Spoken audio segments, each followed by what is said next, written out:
Welcome to your TV and movie news. Welcome to Sidetrack. So the cinemas are really struggling at the moment, and the one thing we're seeing over and over again in the last 18 months is films being delayed. Well, there's news of one more film getting at least a 12-month delay, the new Sylvester Stallone movie. The Samaritan was penciled in for this summer, but has now been pushed back to August 2022. The reason for this, primarily, a cluttered schedule for the cinemas in the next few months. Julie Savory, director of Overlord, and Bragi F. Schutz, writer of The Escape Room, have been working on this gritty superhero movie for the last few years, and it was all ready to be released. But again, thanks to COVID, we'll be seeing it in 2022. One film, however, that's rumoured to be making a big comeback is Real Steel. Watch that. I got that.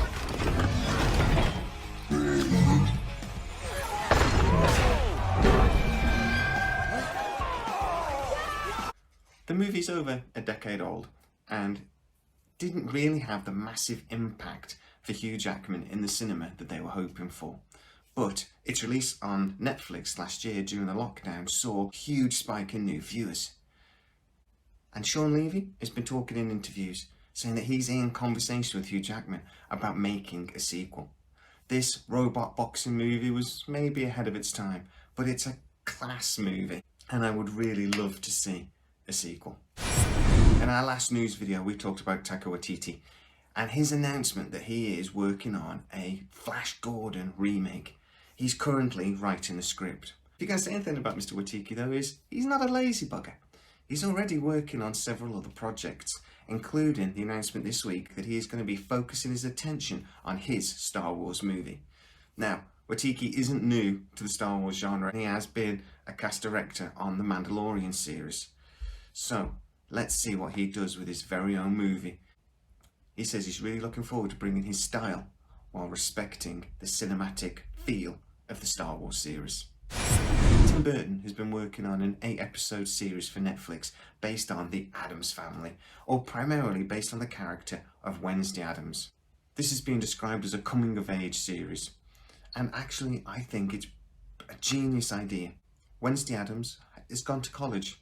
There's a series of murders on the campus, a monstrous series of murders, and Wednesday not only is trying to deal with how she's becoming a young adult and trying to fit in a college, but then also having a detective twist, trying to solve this series of murders. It really sounds exciting, but let's be honest, Tim Burton has a little bit of form of taking brilliant ideas and making them shockingly bad. I will never forgive him for A Nightmare Before Christmas. That film should have been amazing. The premise was so clever. And don't get me wrong, it's not a bad film, but it's one of those movies that should have been so much better. Let's hope he doesn't do the same again.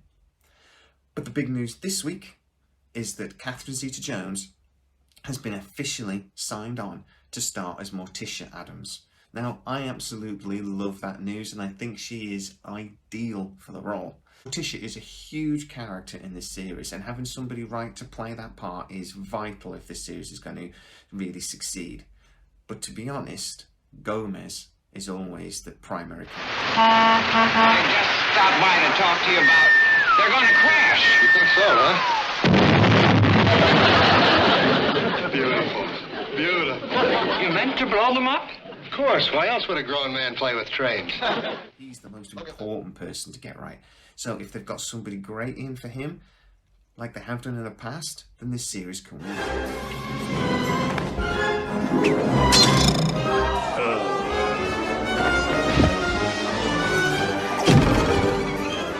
However, they got Louis Guzman do it.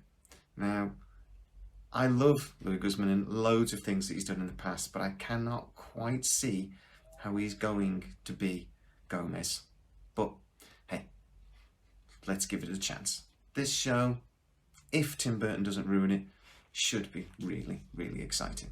And The Old Guard is coming back for a sequel. Now, if you've seen The Old Guard with Charlize Theron, the lovely Charlize Theron, who literally I could watch do anything. I could watch that woman wash up more than happily for like days. But if you watch The Old Guard, the news that a sequel is in the pipeline shouldn't really be shocking. But it really, really smashed it out of the park for Netflix. They got great numbers. As this film was released early in lockdown last year, it did really, really well. So, yeah, a sequel is definitely officially now on the cards. Writing is already pretty much done, and pre-production will be starting early in 2022. That's the news for this week, the week that saw the first What If episode drop, and something that I've left quiet on this video for a reason. So I'm going to be doing this video every Saturday morning, 12 o'clock. Please like, subscribe, hit that bell notification so you never miss it, and tell us what sort of things in the comments you want to see in the future. Thanks very much, and see you next time.